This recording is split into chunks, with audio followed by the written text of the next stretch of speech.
জয় শ্রী রাধে কৃষ্ণ। শ্রীকৃষ্ণ বার্তা চ্যানেলের পক্ষ থেকে সকল দর্শকবৃন্দকে জানাই সুস্বাগতম এবং সেই সঙ্গে অন্তরের ভক্তিপূর্ণ প্রণাম। আশা করছি রাধারানীর কৃপায় সকলেই ভালো আছেন।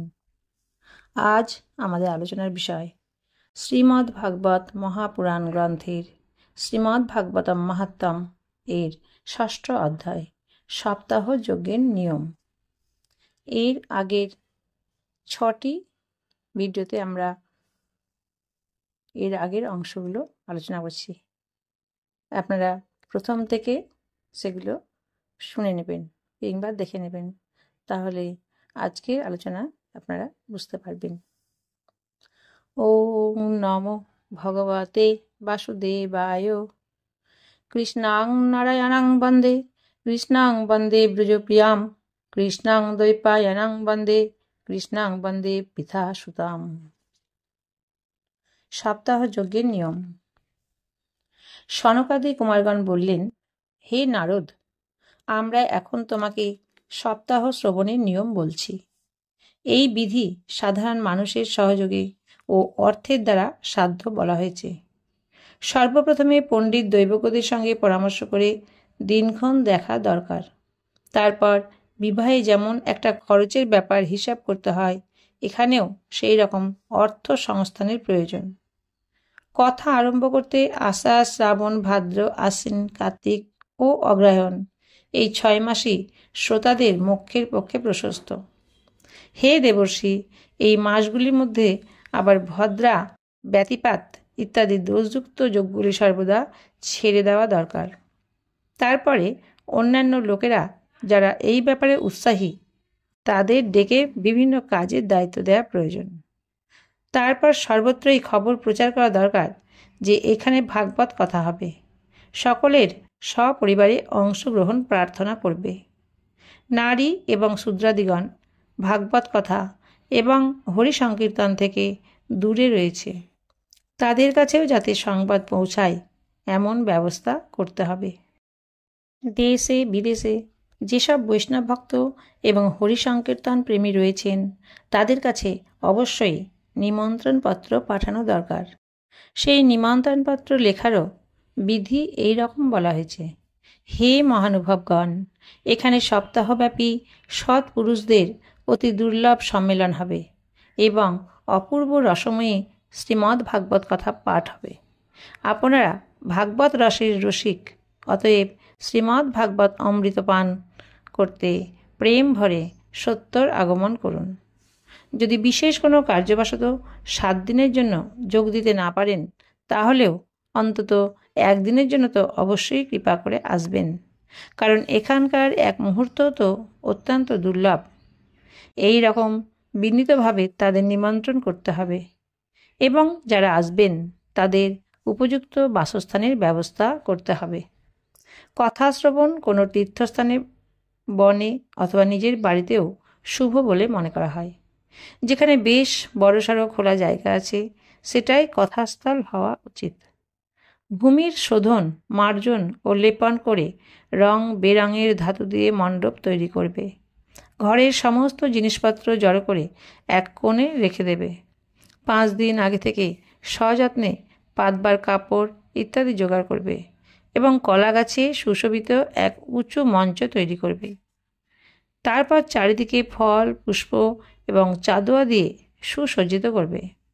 চারিদিকে ধ্বজা ও নানারকম সামগ্রী দিয়ে সাজিয়ে দেবে।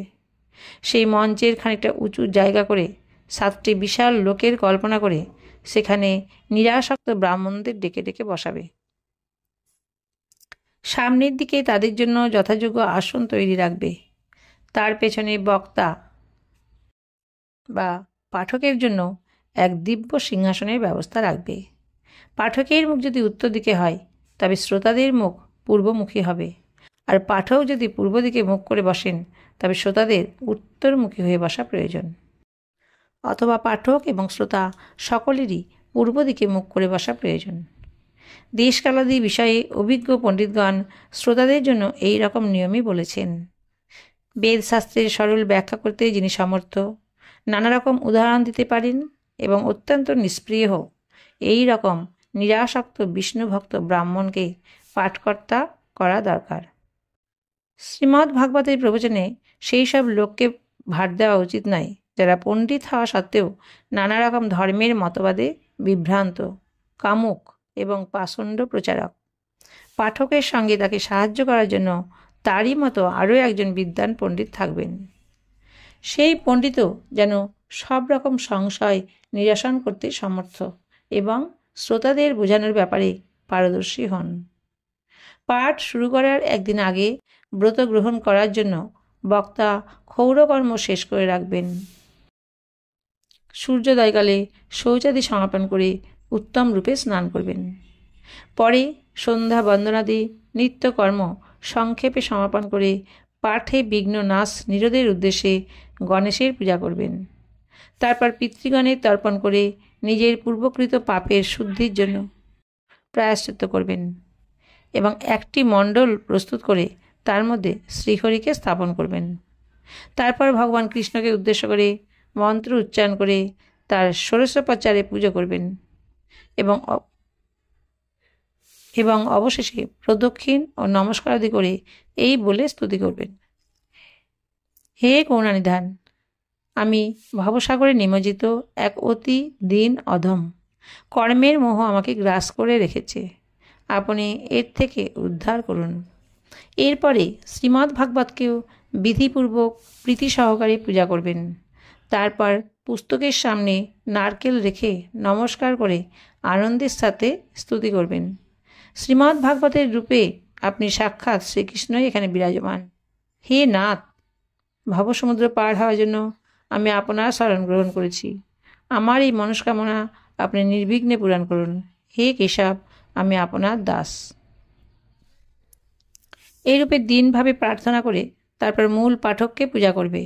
তাকে সুন্দর বস্ত্র ভূষণাদিতে শোভিত করে পূজা করে এইভাবে স্তুতি করবে: হে সুখস্বরূপ ভগবান, আপনি প্রবোধজ্ঞ এবং সর্বশাস্ত্র বিশারদ। কৃপা করে এই ভাগবত কথা প্রকাশ করে আমার অজ্ঞান দূর করুন। এরপরে নিজের মঙ্গলার্থে তার সামনে নিয়ম ধারণ করবে এবং 7 দিন ধরে সেই নিয়ম যথাশক্তি পালন করবে। কথা ভঙ্গ নিবৃত্তির জন্য 5 জন ব্রাহ্মণকে বরণ করবে। তারা দ্বাদশাক্ষর মন্ত্র ওং নমো ভগবতে বাসুদেবায় দ্বারা ভগবানের নাম জপ করবেন। পরে ব্রাহ্মণ অন্যান্য বিষ্ণুভক্ত এবং কীর্তনিয়াদের প্রণাম এবং পূজা করে তাদের আজ্ঞা নিয়ে নিজের আসন গ্রহণ করবে। যে ব্যক্তি ধন সম্পত্তি গৃহ কলত্রাদির চিন্তা পরিত্যাগ করে শুদ্ধ চিত্তে শুধুমাত্র পাঠেই মন নিরত রাখে, এই পাঠ শ্রবণে তার উত্তম ফল লাভ হয়। সুধী বক্তা সূর্যোদয় থেকে আরম্ভ করে 3.5 প্রহর পর্যন্ত মধ্যম স্বরে উত্তম রূপে ভাগবত কথা পাঠ করবেন। মধ্যাহ্ন সময়ে প্রায় 2 ঘন্টা কথা পাঠ বন্ধ রাখবেন। সেই সময় কথা পাঠের প্রসঙ্গ অনুসারে বৈষ্ণবগণ ভগবানের গুণগান কীর্তন করবেন। বৃথা কথায় সময় নষ্ট করবেন না। কথা পাঠের সময় মলমূত্রের বেগ সংযমিত রাখার জন্য স্বল্পাহার উপকারী হয়। এই জন্য শ্রোতারা একবার মাত্র হবিষ্যান্ন গ্রহণ করবেন। সামর্থ্য থাকলেই 7 দিন উপবাস করে অথবা কেবলমাত্র ঘি বা দুধ পান করে কথা শ্রবণ করবেন, অথবা ফলাহার বা একাহারই করবেন। যার পক্ষে যেরকম নিয়ম পালন সুখসাধ্য হয় সে সেই রকম নিয়মই পালন করবে। আমি তো উপবাস অপেক্ষা ভোজন করাই ভালো বলে মনে করি, যদি তা কথা শ্রবণের অনুকূল হয়। উপবাস করলে যদি কথা শ্রবণে কষ্ট উপলব্ধি হয় তাহলে সেই নিয়ম কোনো কাজের নয়। হে নারদ, নিয়ম পালন করে যারা সপ্তাহব্যাপী কথা শ্রবণ করে তাদের সেই নিয়ম শ্রবণ করুন। যারা বিষ্ণু মন্ত্রে দীক্ষা গ্রহণ করেনি তারা এই কথা শ্রবণের অধিকারী নয়। নিয়ম পালন করে যে কথা শ্রবণ করবে সে ব্রহ্মচর্য পালন, ভূমিশয্যা গ্রহণ এবং প্রতিদিন কথা শ্রবণের পর পাতায় ভোজ্য রেখে ভোজন করবে। ডাল, মধু, তেল, গরিষ্ঠ অন্ন, ভাবদূষিত পদার্থ এবং বাসি অন্ন কথা শ্রবণকারী নিত্য ত্যায্য। কাম, ক্রোধ, মদ, অভিমান, মাৎসর্য, লোভ, দম্ভ, মোহ এবং দেশ থেকে সর্বদা দূরে থাকবে। বেদ, বৈষ্ণব, ব্রাহ্মণ, গুরু, গোসেবক এবং স্ত্রী, রাজা এবং মহাপুরুষদের নিন্দা থেকে দূরে থাকবে। নিয়মপূর্বক কথা শ্রবণকারী রজস্বলা নারী অন্তজ ম্লেচ্ছ পতিত গায়ত্রীহীন দ্বিজ ব্রাহ্মণ দেশী এবং বেদ নিন্দুকের সাথে বাক্যালাপ করবে না। সর্বদা সত্য, শৌচ, দয়া, মৌন, সরলতা, বিনয় ও উদারতা এই সব গুণকে আশ্রয় করবে। নির্ধন, ক্ষয়রোগী, রোগগ্রস্ত, ভাগ্যহীন, পাপী, পুত্রহীন ও মুমুক্ষ ব্যক্তিও এই কথা শ্রবণ করবে। ঋতুবন্ধ নারী একটি সন্তানের পর সন্তান সম্ভাবনা নষ্ট, বন্ধা, যার সন্তান হয়ে বাঁচে না অথবা যার গর্ভপাত হয়ে যায়, তারা অত্যন্ত শ্রদ্ধা সহকারে এই কথা শ্রবণ করবে। এরা সকলে যদি বিধিমতো কথা পাঠ শ্রবণ করে তবে অক্ষয় ফল লাভ হবে। এই অত্যুত্তম দিব্য কথা কোটি যজ্ঞের ফল দান করে। এইভাবে এই ব্রত পালন করে ব্রত উদযাপন করবে।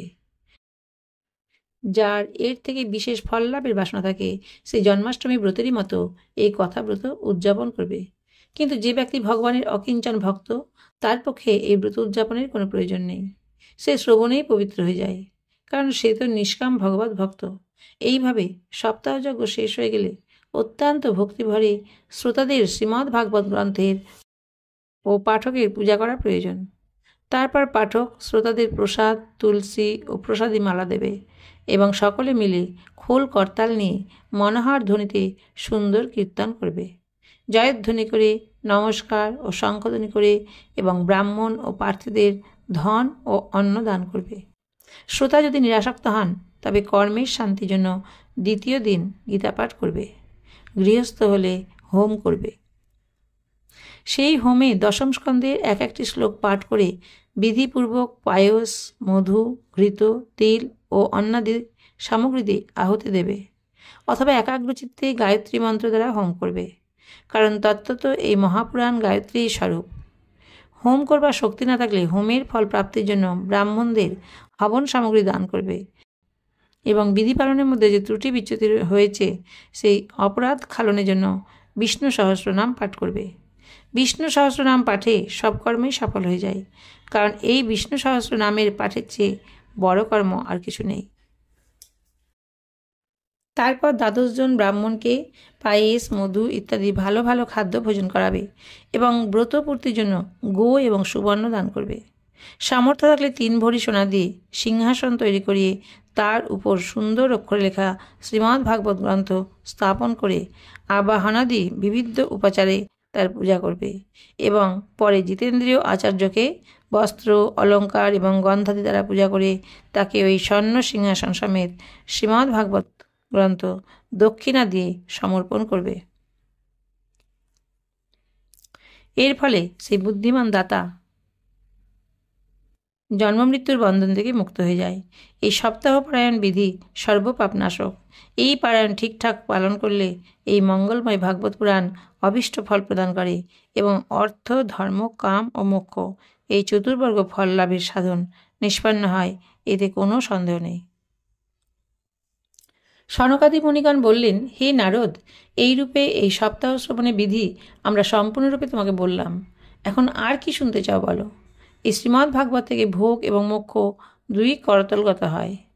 সুত বললেন, হে শৌনক, এই কথা বলে মহামুনি সনত কুমারগণ 1 সপ্তাহ ধরে বিধিমতো এই সর্বপাপ বিনাশিনী, পরম পবিত্র এবং ভোগ ও মোক্ষ প্রদানকারী ভাগবত কথা প্রবচন করেছিলেন। সমস্ত প্রাণী নিয়ম মতো সেই প্রবচন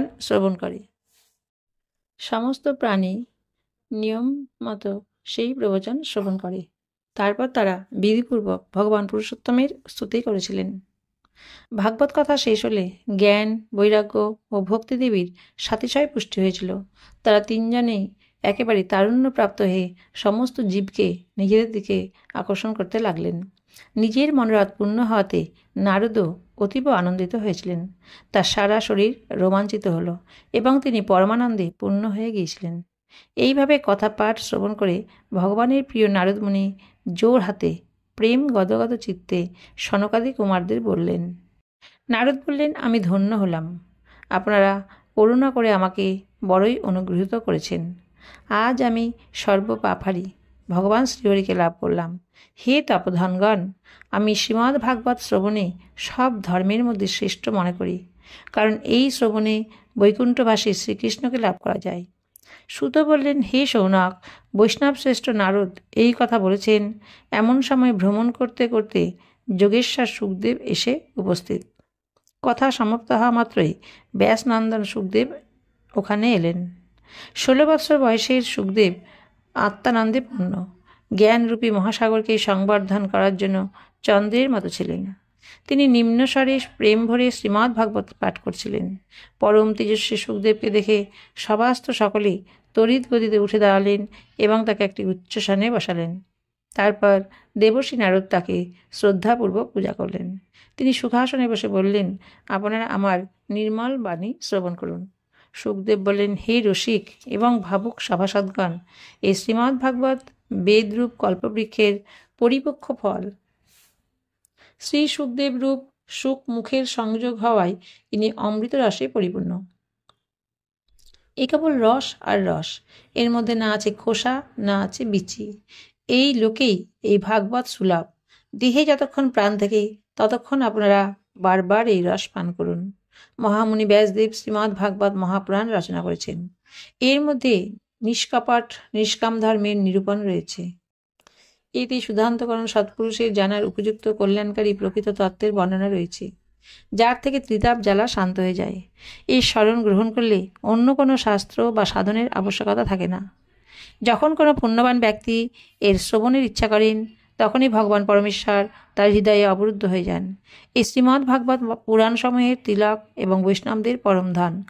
এর মধ্যে পরমহংসদের প্রাপ্য বিশুদ্ধ জ্ঞানেরই বর্ণনা রয়েছে এবং জ্ঞান, বৈরাগ্য ও ভক্তির সাথে নিবৃত্তি মার্গকে প্রকাশিত করা হয়েছে।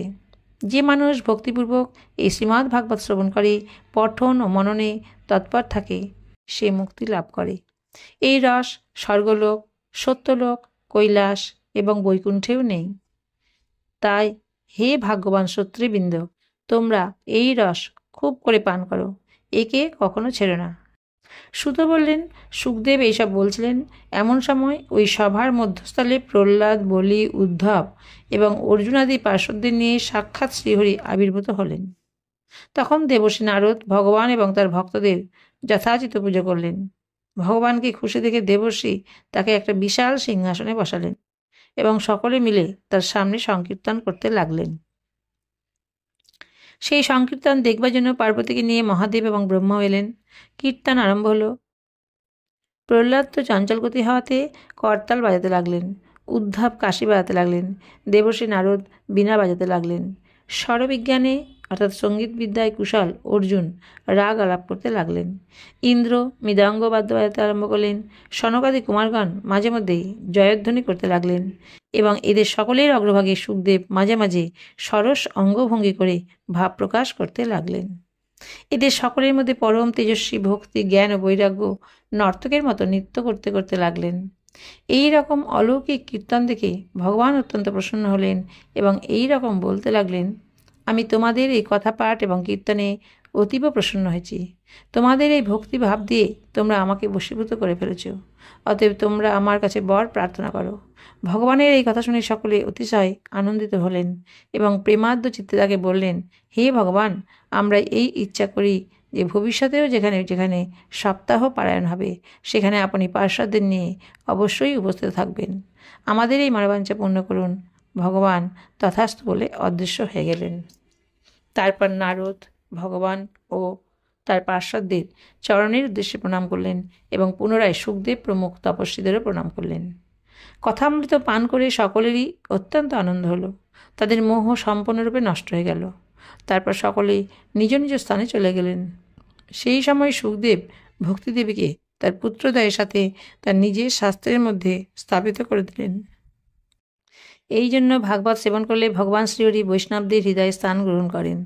যেসব মানুষ দারিদ্র দুঃখে জ্বালায় দগ্ধ হচ্ছে, যারা মায়ারূপিণী পিশাচি দ্বারা নিষ্পেষিত হচ্ছে এবং যারা সংসার সমুদ্রে হাবুডুবু খাচ্ছে, তাদের মঙ্গলার্থে শ্রীমদ্ ভাগবত সিংহনাদ শ্রবণ অতীব ফলপ্রসূ। শৌনক প্রশ্ন করলেন, হে সুত, সুখদেব রাজা পরীক্ষিতকে, গোকর্ণ ধুন্ধুকারকে এবং সনকাদি কুমারগণ নারদকে কোন কোন সময়ে এই গ্রন্থ শুনিয়েছিলেন? আমার এই সংশয় আপনি দূর করুন। সুত বললেন, ভগবান শ্রীকৃষ্ণের স্বধামে গমনের পর কলিযুগের 30 বৎসরের একটু বেশি পার হয়ে গেলে ভাদ্র মাসের শুক্লা নবমী তিথিতে সুখদেব কথা আরম্ভ করেছিলেন। রাজা পরীক্ষিতের কথা শোনার পর কলিযুগের 200 বৎসর অতিক্রান্ত হয়ে গেলে আষাঢ় মাসের শুক্লা নবমীতে গোকর্ণ এই কথা শুনিয়েছিলেন। এরপর কলিযুগে 30 বছর পার হয়ে গেলে কার্তিক শুক্লা নবমী থেকে সনকাদি কুমারগণ এই কথা শুরু করেন। হে নিষ্পাপ শৌনক, আপনি যা কিছু জিজ্ঞাসা করেছিলেন তা সব উত্তর আমি দিয়ে দিয়েছি। এই কলিযুগে ভাগবতের কথা ভবরোগ নাশের মোক্ষম ওষুধ। হে সাধুগণ, আপনার আনন্দের সাথে এই কথামৃত পান করুন। এই কথা শ্রীকৃষ্ণের অত্যন্ত প্রিয়, সর্বপাপ হারি, মুক্তির একমাত্র কারণ এবং ভক্তি বৃদ্ধির পথ। এই পৃথিবীতে অন্যান্য কল্যাণকারী সাধন পথে চিন্তা করে এবং তীর্থ ভ্রমণে কী হবে? নিজের দুধকে পাশ অস্ত্র হাতে নিতে দেখে যমরাজ তাকে কানে কানে বললেন, দেখো, ভগবত কথাবার্তায় যারা মত্ত হয়েছে তাদের কাছে যেও না, তাদের থেকে দূরে থাকবে। আমি অন্য সকলকে দণ্ডদানে সমর্থ, কিন্তু বৈষ্ণবদের নয়। এই অসার সংসারে বিষয়রূপ বিষের আসক্তিতে ব্যাকুল বুদ্ধি মানুষ সব। নিজের মঙ্গলের জন্য মুহূর্তের জন্য এই সুখকথারূপ অনুপম সোদা পান করো। এসো সকল ভাইসব, নিন্দিত কথা সম্বলিত কুপথে বৃথায় কেন ঘুরে মরছ? এই কথা কানে প্রবেশ করা মাত্র মুক্তি হয়ে যায়। এর প্রমাণ রাজা পরীক্ষিত। শ্রী সুখদেব প্রেমরাস প্রবাহে স্থিত থেকে এই কথা বলেছিলেন। এই কথা যার কণ্ঠলগ্ন হয়ে গেছে সে বৈকুণ্ঠপতি হয়ে যায়। হে শৌনক, আমি অনেক শাস্ত্র দেখার পর আপনাকে এই পরম গোপনীয় রহস্য শোনালাম। সর্বশাস্ত্রের সারতত্ত্ব এই কথা। পৃথিবীতে এই সুখশাস্ত্রের থেকে পবিত্র আর কোনো বস্তু নেই। অতএব পরমানন্দ প্রাপ্তির জন্য এই দ্বাদশ স্কন্ধরূপ শ্রীমদ্ ভাগবতের রস পান করুন। যে ব্যক্তি নিয়ম করে এই কথা ভক্তিভরে শ্রবণ করে আর যে ব্যক্তি শুদ্ধ মানে ভগবত ভক্তদের সামনে এই কথা কীর্তন করে, তারা দুজনেই ঠিকভাবে নিয়ম পালন করার ফলে এর যথার্থ ফল লাভ করে। তাদের জন্য ত্রিলোকে কোনো কিছুই অসাধ্য থাকে না। শ্রীমন্ মহর্ষি বেদব্যাস প্রণীত পারমহংসী সংহিতা শ্রীমদ্ ভাগবত মহাপুরাণের শ্রীমদ্ ভাগবত মাহাত্ম্যে শ্রবণ বিধি কথন নামক 6ষ্ঠ অধ্যায়ের বঙ্গানুবাদ সমাপ্ত। সুধী ভক্তবৃন্দ, এতক্ষণ আমি শ্রীমদ্ ভাগবত মহাপুরাণ গ্রন্থের ভাগবত মাহাত্ম্যম অধ্যায়ের 6ষ্ঠ অধ্যায় সপ্তাহ যজ্ঞের নিয়ম পাঠ করলাম। আপনারা যদি মন দিয়ে শুনে থাকেন তাহলে অবশ্যই বুঝতে পারবেন যে ভাগবত মহাপুরাণ গ্রন্থ পাঠ করা বা শ্রবণ করা কতটা পুণ্যের। তাই আপনারা যদি এই পাঠ ভালো লেগে থাকে তাহলে এই চ্যানেলটিকে সাবস্ক্রাইব করে রাখবেন এবং পাশে থাকা বেল আইকনটিতে ক্লিক করে রাখবেন, যাতে প্রতিদিন ধারাবাহিকভাবে এই ভাগবত কথামৃত আপনারাও পান করতে পারেন। আপনারা সবাই ভালো থাকবেন, সুস্থ থাকবেন। রাধে রাধে।